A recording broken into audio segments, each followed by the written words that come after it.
This is CGTN, China Global Television Network. Climate change has alarmingly become the defining crisis of our time. Environmental degradation, weather extremes, and a rising frequency of natural disasters now pose a higher level of danger to life on Earth. Saving our planet calls for urgent collective action. And on this World Environment Day, China Media Group and its partners are rallying to this call to amplify nature's voice.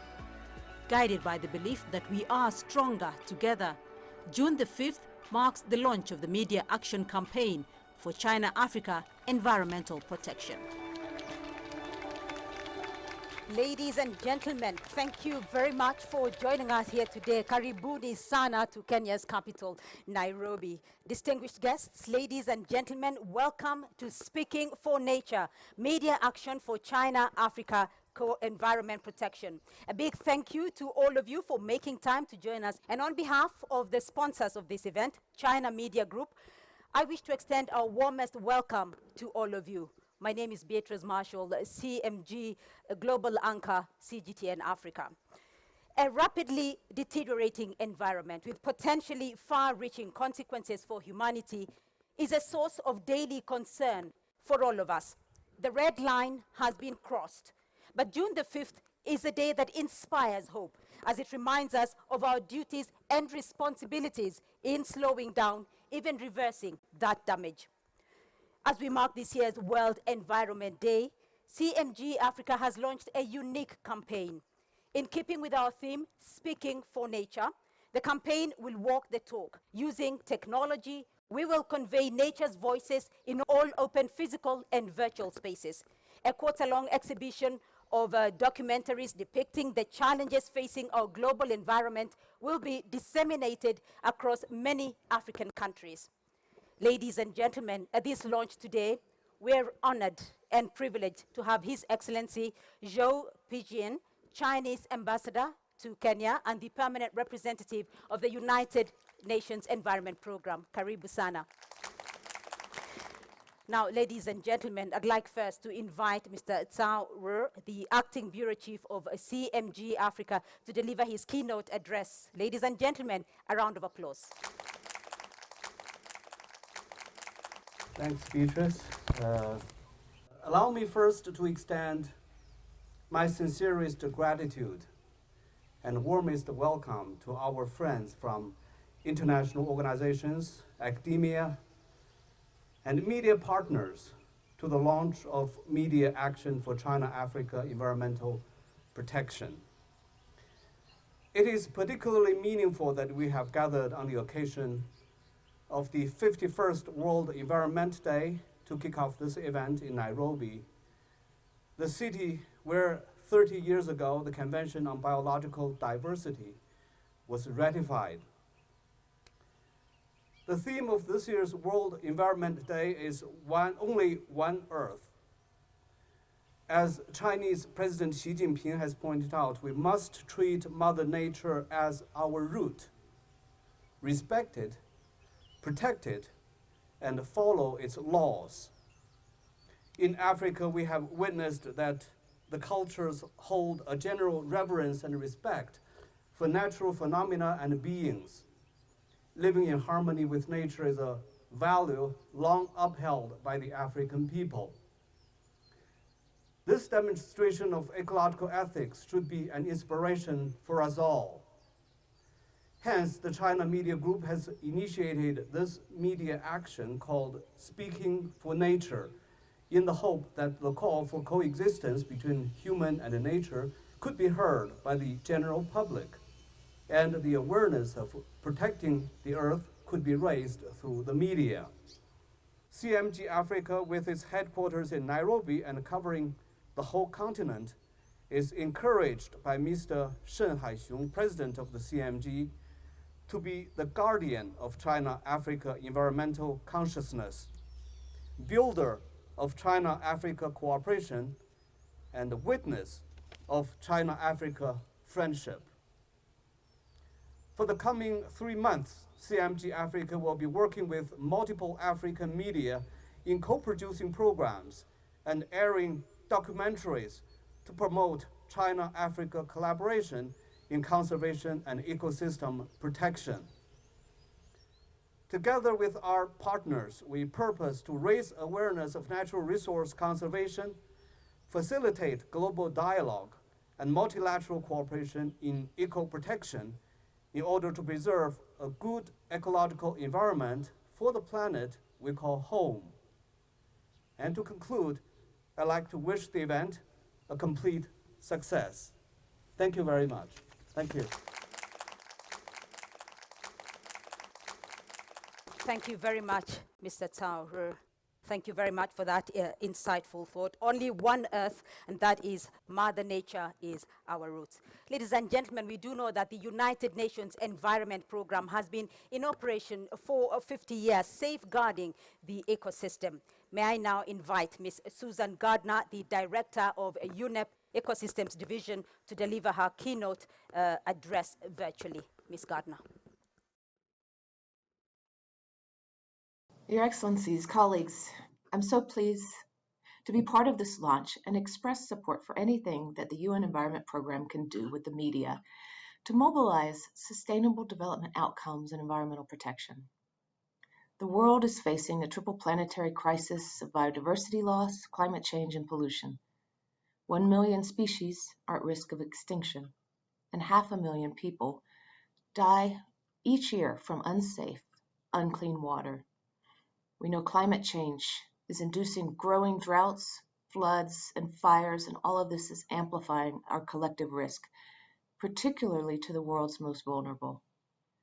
The foundations of human well-being, health, prosperity, and our very lives on Earth are grounded in humans living in harmony with nature. So my first point is that we need to shift humanity's relationship with nature to one that includes the true value of all the benefits and services we receive. Or as my colleagues in China refer, we need to move towards a better ecological civilization. My second point is that we have to put science and evidence at the heart of decision making. And we can't do this without the help of the media. The media has essential roles for shining light on issues and bringing science, evidence, and facts without bias into discourse. The media has a role to shine the light on all of us so that we are all held accountable for our shared commitments to sustainable development. Under the Rio Conventions, the pledges and promises have been so ambitious, but the achievements less so. And the media can play an important role in highlighting our ambition, explaining the gaps, promoting solutions, for delivering on the promise of sustainability. Addressing inequality is essential, and the media has a role to play in showing and ensuring that no one is left behind as we move towards commitments. And finally, there's a key role for media in shaping innovation and practices to build a common understanding of what it takes to live in harmony with nature across all sectors and elements of society. For example, sharing China's extensive experience with large-scale restoration programs would be an important catalyst for the UN Decade on Ecosystem Restoration. UNEP is honored to be part of the launch of this China-Africa Environmental Protection Campaign, and we look forward to China's continued leadership at the Conference of the Parties for the Convention on Biological Diversity later this year. Thank you. Thank you very much indeed, Ms. Gardner, reminding us there that our planet is at risk and we are indeed at a crossroads. Now, the media platform, and that is why we are here today, is for us to amplify our voices for nature. Mr. Samuel Maina is the Managing Director of the Kenya Broadcasting Corporation. May I now invite Mr. Maina to deliver his remarks. He will be delivering those remarks virtually. Welcome. My name is Samuel Maina. I'm the Acting Managing Director, Kenya Broadcasting Corporation, and the Substantive Editor-in-Chief, KBC. And welcome to China Africa Media Environment Protection Ceremony here in Nairobi. Media action, and especially when focusing to environment, is very important. Why? Media is the one that informs the public and also educates the public. The issues of environment are the issues that are causing, one, hunger, the issues that are causing destruction of our soil, the issues that are causing destruction of our wildlife. The issues of environment, looking at Kenya and China or Africa and China, the issues of environment are taken very seriously by China. So we can learn from developed countries what laws or policies guide those countries in taking care of their environment. I think the most important thing, we need exchange programs between Kenya and China, between media houses in Kenya, like KBC and CGTN. We need exchange programs where our teams visit China or they get training. People can come from China and train our people here so that we encourage more people to report more on environment. We encourage more people to learn more on environment. The expectation from this launch is that we are going to move forward as a team. We combine efforts as a team. We learn more from developed world like China, and we adapt those, we localize those, what we are going to learn from what they have done. Because they say you learn from the best. Learn from those who are ahead of you and adapt. Localize some of the policies from China and localize them to be adapted in Kenya. And that is how we are going to help our environment. Let me say this, if we do not take care of our environment, we are doomed. When the environment is destroyed, the results are sometimes catastrophic. They can even cause death. That is why our livestock, our human population will be highly affected by a destroyed environment. Indeed, those words from Mr. Maina. Media is very important and has a central role to play in environmental protection. And so too do governments, because they have a central responsibility in formulating policy that protect the environment. Their decisions as well influence our actions. Our next speaker is the Minister of Environment of the Arab Republic of Egypt, Dr. Yasmin Fuad. She will also deliver her remarks virtually. Take a listen. Good day, everyone. It's my pleasure to be here today in the launch ceremony of the Media Action for China-Africa Environment Protection. Since ancient times, Egypt has relied on the wealth of natural resources to sustain its civilization. The country possesses a wide range of habitats and species, representing both tropical and Mediterranean environments. In February 2021, the Ministry of Planning, together with the Ministry of Environment, had launched the first ever environmental sustainability criteria, which aims at greening our budget in order to reach 100% of our national project by 2030 to be green projects. Egypt has committed to the sustainable management and conservation of its biodiversity and protect and restore its ecosystem. The current National Biodiversity Strategy and Action Plan up to 2030 is aiming to establishing an integrated ecological connected network of protected area. Our protected area reaches to be 14% of Egypt's total land. And our action plan aims to mainstream the biodiversity in sectoral policies and strategy.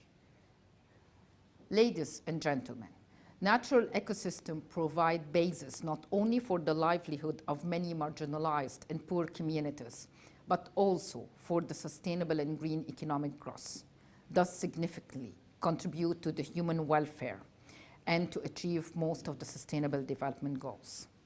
The increased demand on our natural resources necessitates a balance between conservation and development activities, while integrating the economic and social revenues of the natural resources.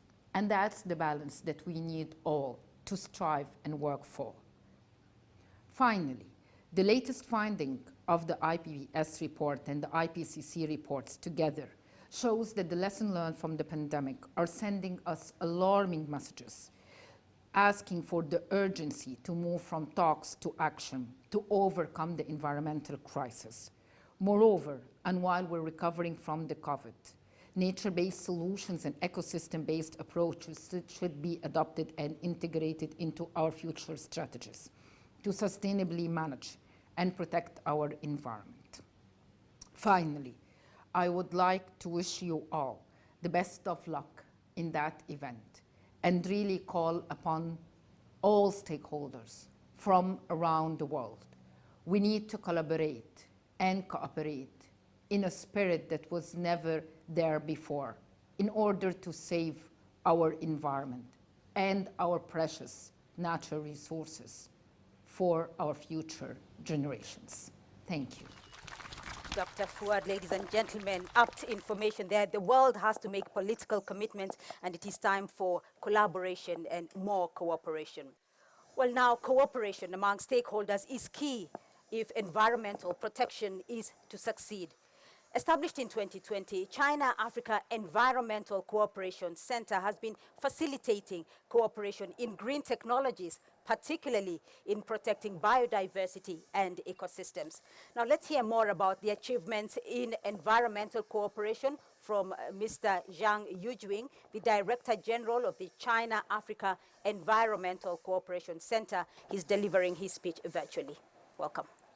Dear colleagues from the area of Sino-Africa ecology and environment, dear friends from the media and academia, China and Africa have devised to contribute to the green development of the Belt and Road Initiative. At present, the relevant institutions in 7 African countries, including Angola, Ethiopia, Gambia, Kenya, Mauritius, Niger, and Togo, have joined the International Coalition for Green Development on the Belt and Road Initiative.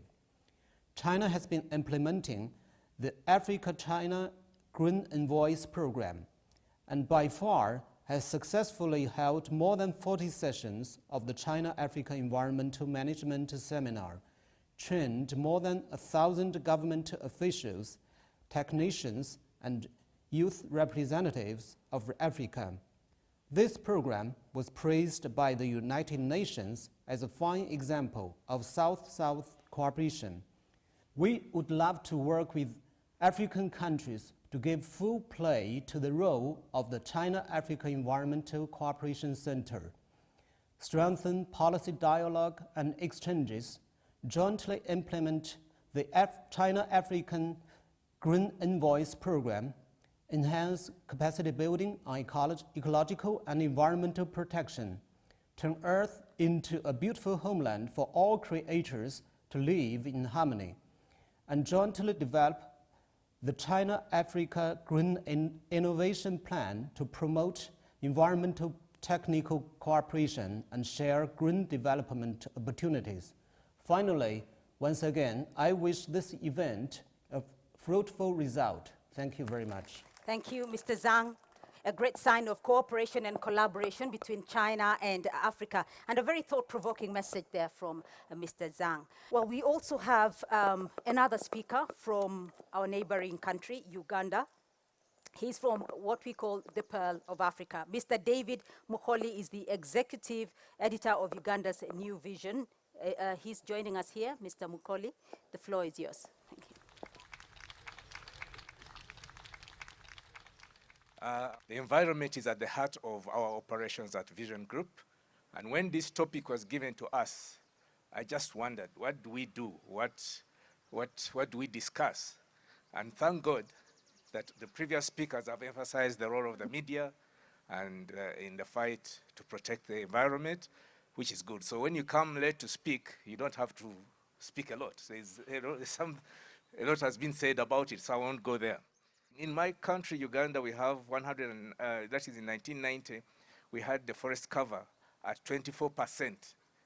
And by 2015, it was at 9%. So you can see we are dying slowly. And then this picture here shows a forest being cut to give way to sugarcane growing. The effects of the environment, of the degradation of the environment, are very glaring. The landslides in eastern Uganda, it is very rampant now. Landslides are washing down gardens and homes. because the slopes are bare, the environment has, the trees have been cut. We have floods in western Uganda. It's not only frequent but devastating. There's a river which runs through the town every now and then and carries away everything along. And of course, all of us are familiar. This is a picture here of Greece last year. Floods.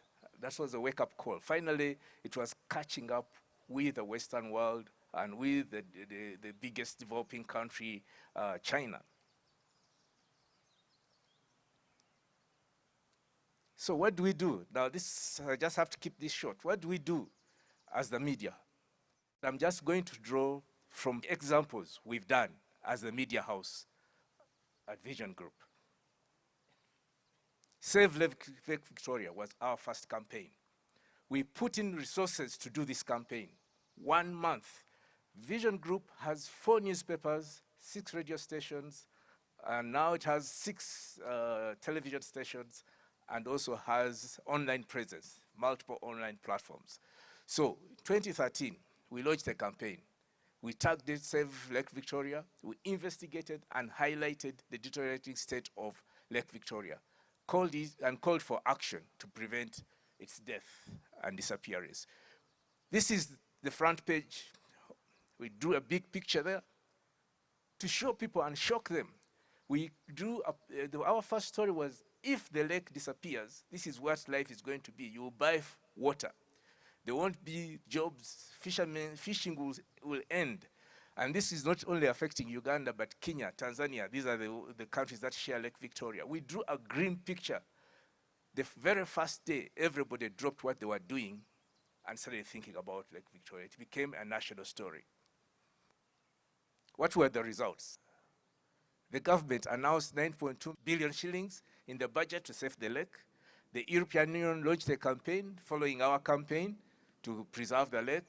The National Environment Management, this is a watchdog, an environment watchdog, a state environment watchdog, recognized us for the initiative and they gave us a national award. Conclusion.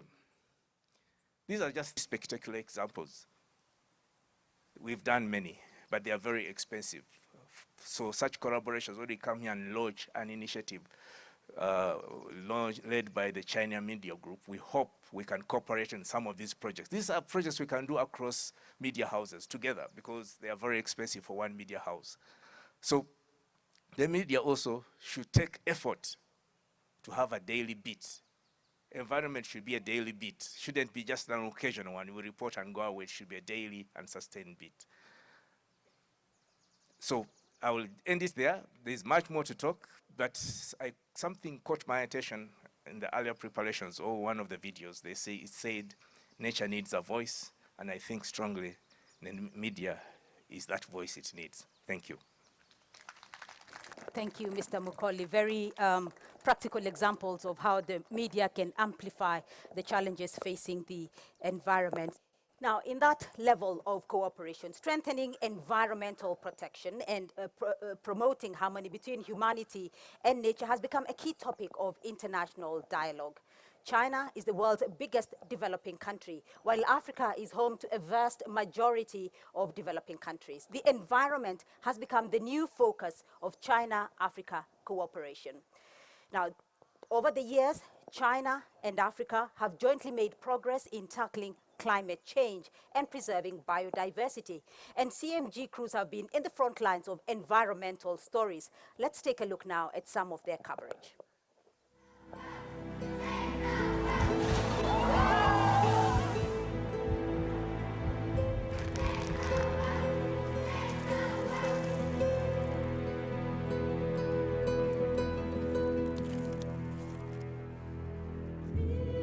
These are crocodile-infested waters. 摧毁的道路呢，在德班市的。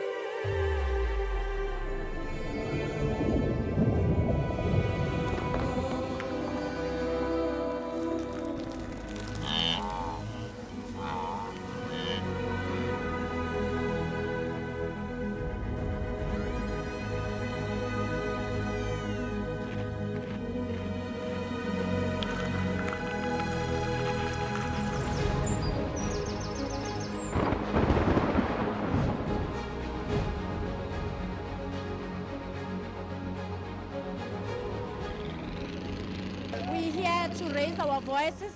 We know that climate change is already started and it's killing us. In wherever you go, the scars of Cyclone Idai are visible. For wood fuel. 肯尼亚其他的自然保护区不同。 And to get rid of this litter, urban authorities are coming up with. 是地球上生存条件最为严酷的地方。而我手中的这个长颈鹿只需要20双眼睛。 There's more disruptive rains than I expected throughout the weekend. 这些大块头的家伙其实是相当。 Because it's unplanned, there's no water reticulation here. Plus, it's in a swamp. Plastic pollution is not. Africa's Mount Kilimanjaro, but the stones are gradually disappearing, and experts say they may be totally gone by the end of this century.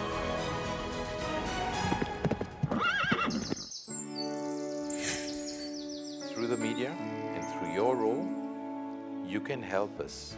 You can help the planet survive, and you can help humanity realize that we are one, and if we do not move in the right direction, we will cause our own extinction.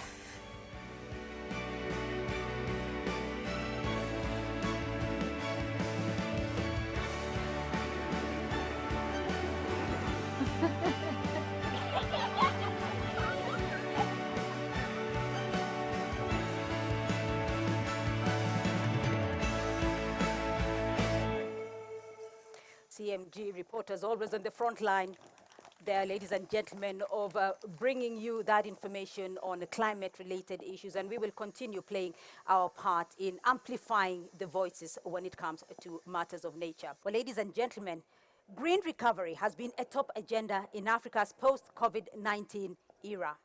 Though hard hit by the pandemic, the continent's economic revival has gone hand in hand with environmental protection. But looking ahead, do we really have to make a choice between the two? Mr. Tuhan Saleh is the resident representative at the UNDP Ethiopia country office. He'll be sharing his thoughts on what environmental protection means to Africa's economic recovery. Take a look. Excellencies, ladies and gentlemen, it's a real pleasure for me to be here today to join you at the launching ceremony of the event, Speaking for Nature, which is part of the joint promotion campaign on China-Africa Environmental Protection Initiative. The topic of this event is absolutely vital. It is an extremely important topic because we have to ensure that the recovery from COVID-19 does not represent a return to the status quo ante, but that it is climate smart, it's green, it's sustainable, it's resilient, and it's inclusive. This matters a lot in sub-Saharan Africa. What is UNDP doing here in Ethiopia? We have a $100 million portfolio to address climate resilience and environmental sustainability, supported by Global Environment Facility, Norway, Sweden, and others.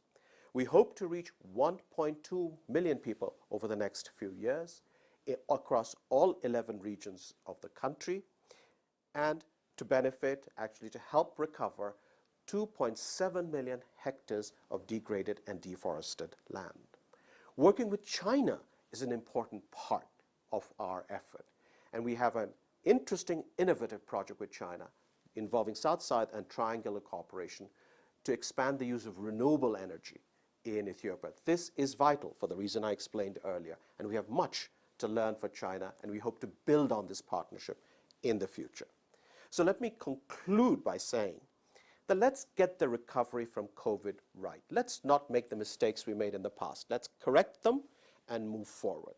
Let's be ambitious, and let's use crisis as an opportunity to do better.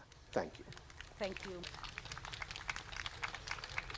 Sharing his insights on this subject virtually, we are now used to virtual as a result of the pandemic situation. Sharing this subject with us is Professor Michael Meadows, President of the International Geographical Union. Take a listen. Good day to you all. My name is Michael Meadows, and I'm a professor at the University of Cape Town, South Africa, and President of the International Geographical Union, the IGU. I'm very pleased today to bring you greetings from the IGU at the launch of the joint promotion campaign for China-Africa environmental protection.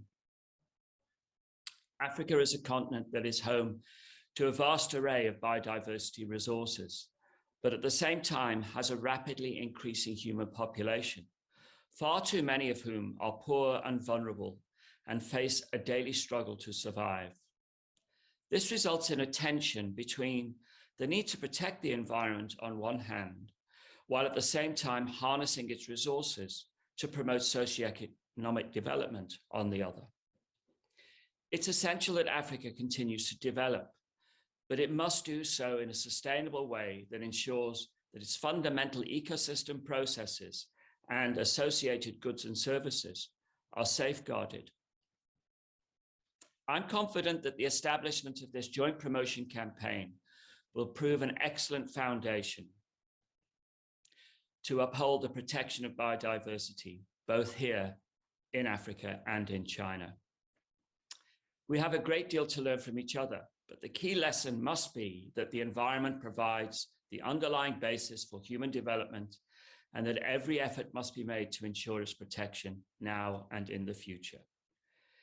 In closing, therefore, I congratulate China Media Group for hosting the launch of this important initiative.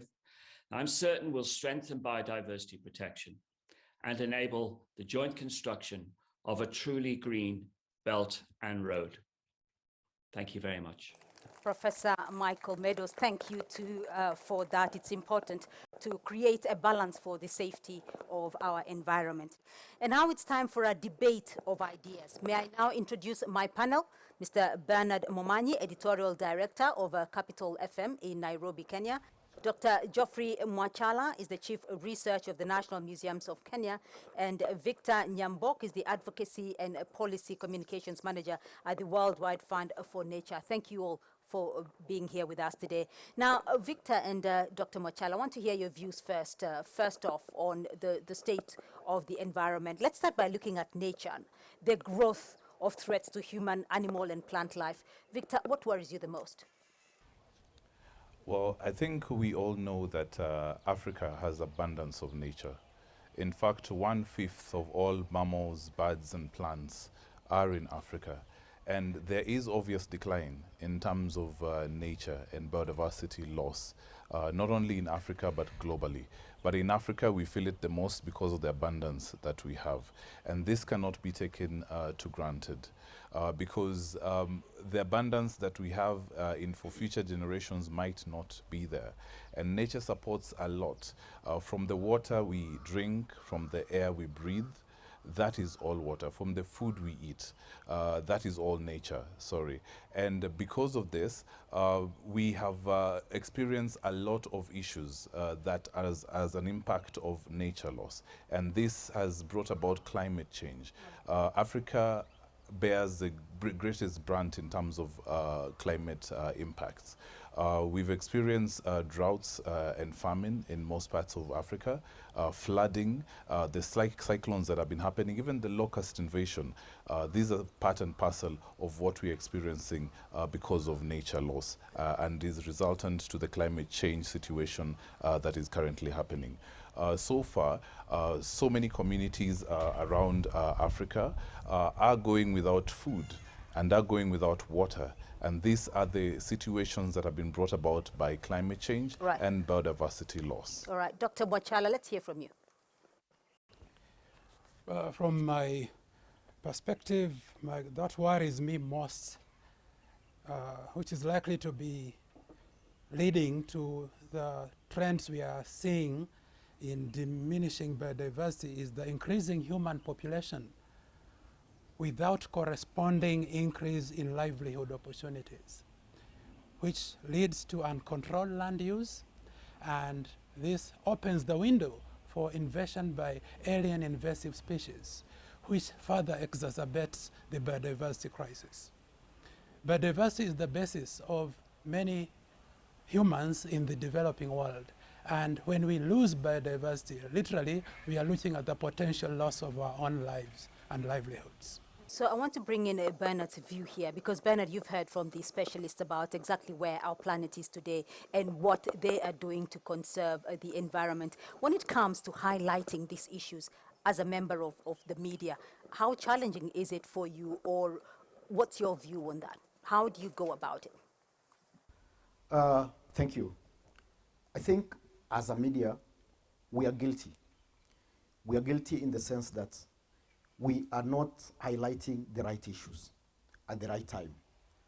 In most cases, we wait until, say, there are floods, is when we start writing those stories, or there's drought. But then, even at that particular time, we do not try to bring this story into perspective and try to explain to our people that this drought is caused by, say, deforestation.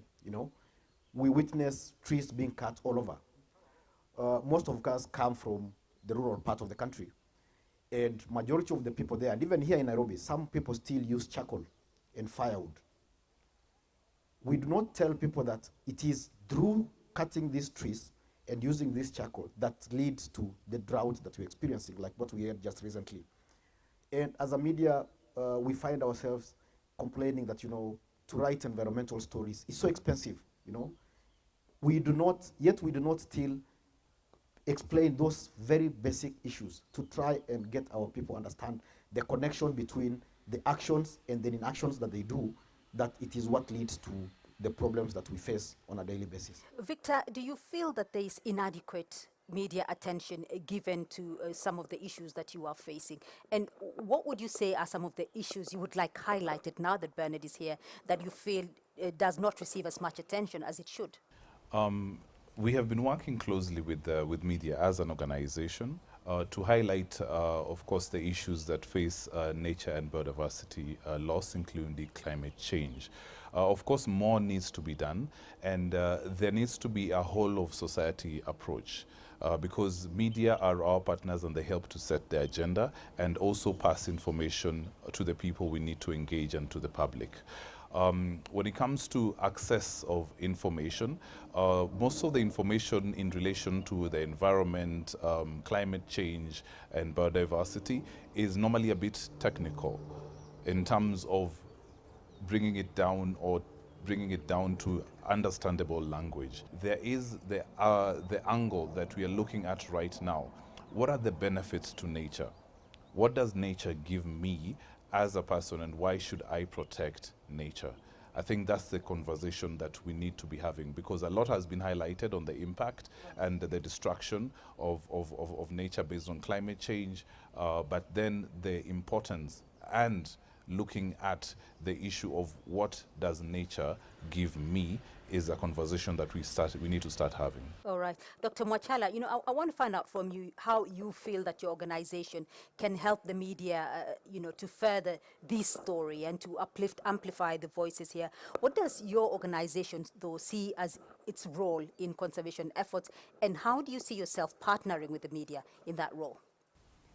My organization's role in the conservation effort is, first, to provide the technical expertise, the information which needs to inform the conservation process.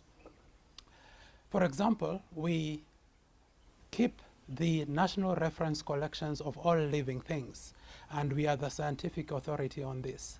So we back up other conservation and enforcement agencies when it comes to this.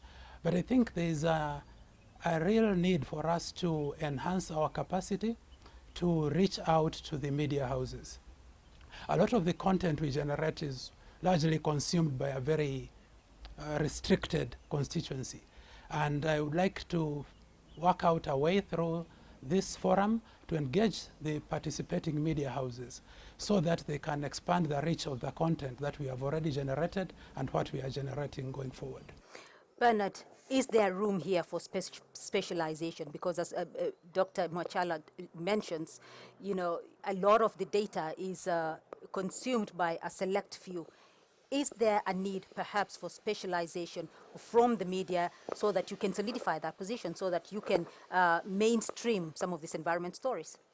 Definitely, yes. For us to be able to give more focus on environmental stories, there'll be need to create specific desks in our media houses, in our editorial, so that every time a reporter or an editor wakes up in the morning, he or she thinks environment.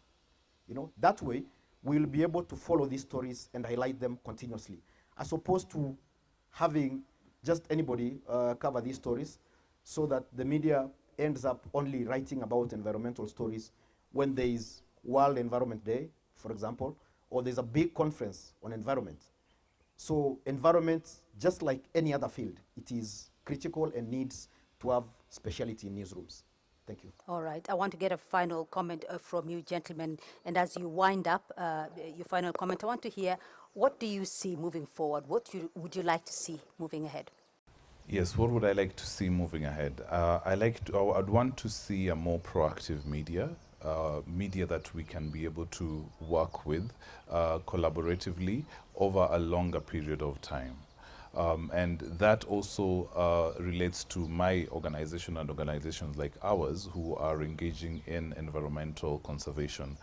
We need to also put in resources within our teams to be able to engage with media and to also give media the opportunity to interview and also get comments from our organization, because I've clearly had the feedback from a member of the media fraternity in terms of the availability.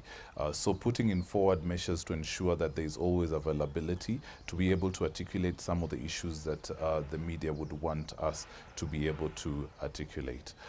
Secondly, I believe that involving media in the process, not the outcome, is one of the issues that I feel would be important, so that they're part and parcel of the process and not just the outcome. If you're part of the process, that means you will understand more or the nitty-gritties of an initiative or a program, compared to you being able to report at the tail end. Then you will not know the systems and everything that happened in the course of developing that program to the end. Thank you. All right, Dr. Mwachala, your thoughts? Many initiatives in research at the present time usually incorporate some allocation for publicity. So I would want to encourage the media that if we feel that there's a situation in our area of work which needs to be reported onto, to engage the researchers, not only in my institution but others, about the possibility of having that activity supported. So it should not be a burden only on the media house, but it's something which can be shared. All right. Bernard, you have the final word. Thank you. I would like to emphasize on that sort of collaboration that we've spoken about, training and working together. Because when we work together, we win. And what we've spoken about, training and in getting us involved in the initiatives that you always have, so that we don't get involved at the end, at the launch, because most organizations, what they do, they will have very exciting programs, which if we came on board from the beginning, we will be able to understand the story better. But you know what? We are only called on the day it is being launched. This is the program, and this is what we are launching. So there is that sort of disconnect. Once we bridge that gap, we'll be able to go very far. Thank you. All right, Victor Nyambok and Dr. Mwachala, you've heard from Bernard Momanyi here. You've heard what the media needs, and the media has heard your requirements as well. Very interactive discussion here. Thank you so much for being a part of this conversation. Bernard Momanyi, Editorial Director, Capital FM, Dr. Geoffrey Mwachala, Chief of Research at the National Museums of Kenya, and Victor Nyambok, the Advocacy and Policy Communications Manager at the Worldwide Fund. Thank you all very much for being a part of our discussions today. We've been echoing the media's role in promoting awareness and involvement. Ladies and gentlemen, now we release a proposal of our media action for China-Africa environmental protection.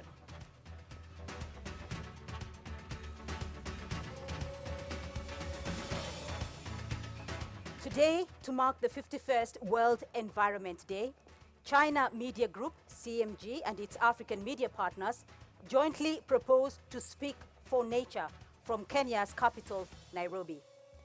Chinese and African media will promote public communication and mutual learning toward common environmental protection goals, aiming to give a green development impetus to the building of a China-Africa community with a shared future. We will emphasize the role of environmental protection in Africa's post-pandemic economic recovery. We will strengthen the reporting on innovation on environmental and industrial technology, as well as production systems, providing more experience and ideas from Africa. We will innovate on information dissemination by establishing a communication model that promotes wide application of artificial intelligence. We will tap more into the digital platforms and produce more public welfare content tailored to local audiences. We will facilitate transnational teams and joint production of documentaries, animations, films, and television dramas so that we work to express our shared voices. We will focus on enhancing China and Africa's representation and voice in the ecological governance. We will strengthen their role in setting environmental protection agenda. We will build common discourse through objective, impartial, and balanced reporting that fosters an environment in which international public opinion thrives. China Media Group and its African media partners will work to build platforms and enhance public awareness of environmental protection. We will devote our time building a shared community of ecological civilization and serving as its maintainers, reporters, and defenders to deepen China-Africa friendship.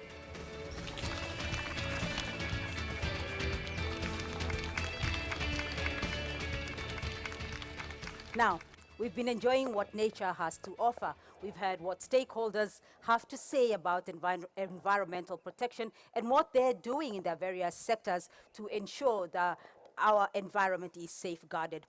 Next now is a performance of the Grammy-winning song, Mother Nature, and it conveys this very idea. State House girls, ladies and gentlemen, State House girls now take the stage performing Mother Nature. Welcome.